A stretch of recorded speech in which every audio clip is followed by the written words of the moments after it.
Alrighty, this episode happened somewhere around 1993 when I was a nurse at St. Mary's Hospital working night shift. We had this elderly man in room 7 that had been very sick, and we had made him a no cold blue, which means no resuscitation and don't do, interfere and just let him die naturally.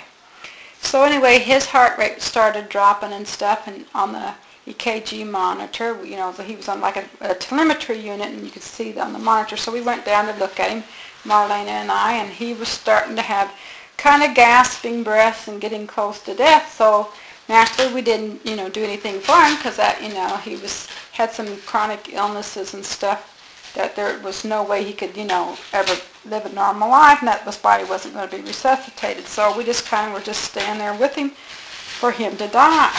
And his pressure was getting lower and heart rate getting slower, and all of a sudden he just starts screaming bloody murder. My feet are on fire, my feet are on fire, I'm burning, I'm burning, I'm burning. And he goes completely out and he dies. So, we check him, and check for a pulse. He isn't breathing, doesn't have a blood pressure, and so I went ahead and I thought, well, we get everything documented, and I thought, well, since he's in no cold, there's no sense, calling the physician until 7 o'clock in the morning because, since they're not going to do anything, there's no sense waking them up, so we don't even call whenever it's not an emergency that they don't need to do something, to intervene. And he didn't have any family, didn't have a friend in the world, nothing, so there wasn't anybody to even call, so I thought, well, we'll just leave him lay here a while, we'll go ahead and get our other stuff done because we had some other patients we were kind of busy with. So anyway, then we went back in there in a little while, and all of a sudden he's coming back out to life. And he's coming back up in the bed, and he's growling like a dog.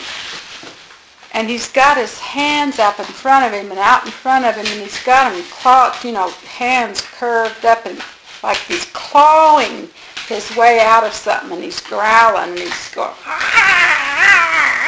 like this, Well, Marlena, that was it for her, man. She split that room. She left me standing there, and I said, Marlena, get back in here. I said, what are we going to do? We already turned and documented that he died at 3:05, and now he's back. I said, what are we going to do? And he just kept growling, and then he came and he sat completely up. And he looked over and then about that time when he got all the way up and was leaning way up in the bed, and he looked over in this empty chair, what appeared to be empty dust, and this ice cold wind comes in and like, just real spooky. I mean, the hair of the back of my neck, I felt it go straight out. I was just like, and goose pimples come all over me. And he goes, Rastus, what are you doing here? And then he goes back out again. Then but he didn't die. He just went back out. He just was unconscious. And that little guy was still living the next morning. But boy, you couldn't get a nurse nowhere to go. Nobody would want to take care of him. Nobody go in his room. It's like, okay, somebody has to take care of him. And he lived a couple more days and then died. End of story.